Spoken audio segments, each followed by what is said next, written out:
And with cheetahs over on the right hand side. Now of course that is a South African cheetah, but did you know that thousands of years ago there lived a North American cheetah here in the States?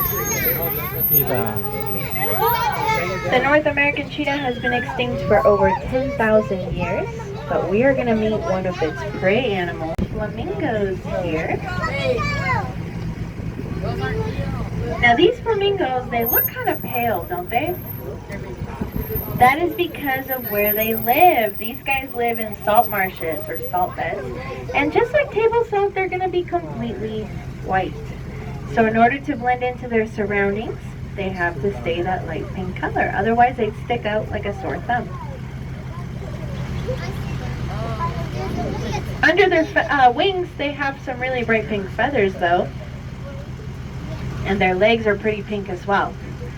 They get that from... We're going to talk about our largest hub, the Savannah Hub. And who lives there but the rhinos.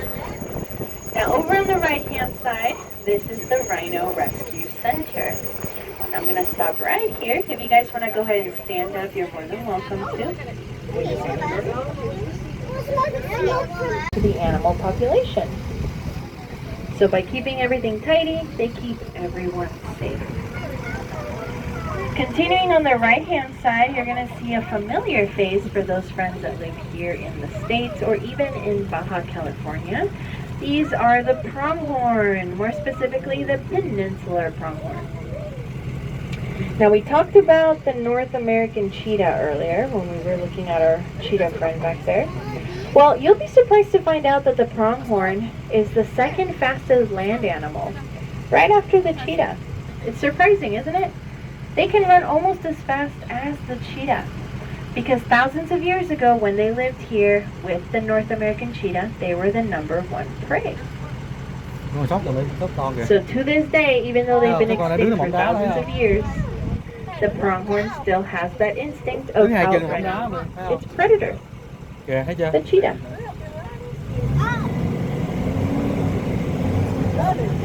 On the left-hand side, we have a few antelopes coexisting here in the savannah. We have the sable antelope closest to us. They are a reddish, dark red color. Sorry.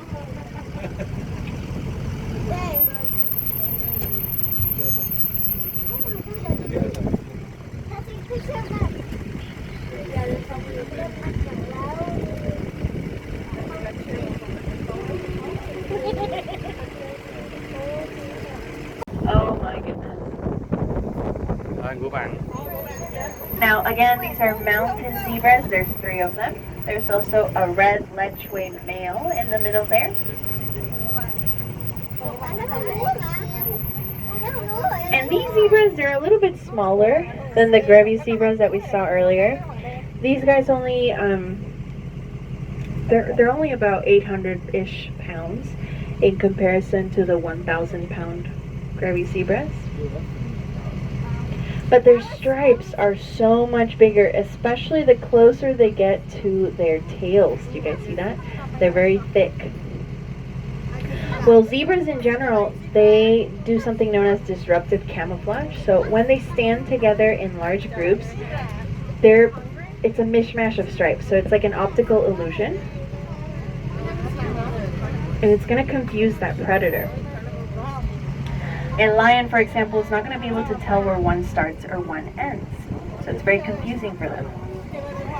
But that's how they all recognize one another. Each zebra has an individual pattern of stripes, all unique, kind of like fingerprints, all different. But there's also giraffes that live here known as the reticulated giraffe. And they're going to be a lot smaller than Gowan and his family, the Maasai giraffes that we saw earlier. And we even have a new one by the name of Nicky. And Nick, he is from Texas. He is a 3-year-old reticulated giraffe. We also have a new rhino here. His name is Bawana, and he is also from Texas. Lots of Texas boys on the party side. And Nicky, you can see he's standing right in the middle there. He's got a lot more spots than the rest of the females. He is right behind that palm tree. And all the rhinos are hanging out over here by the watering hole, just having a pool party. If you guys want to go see the rhinos in action,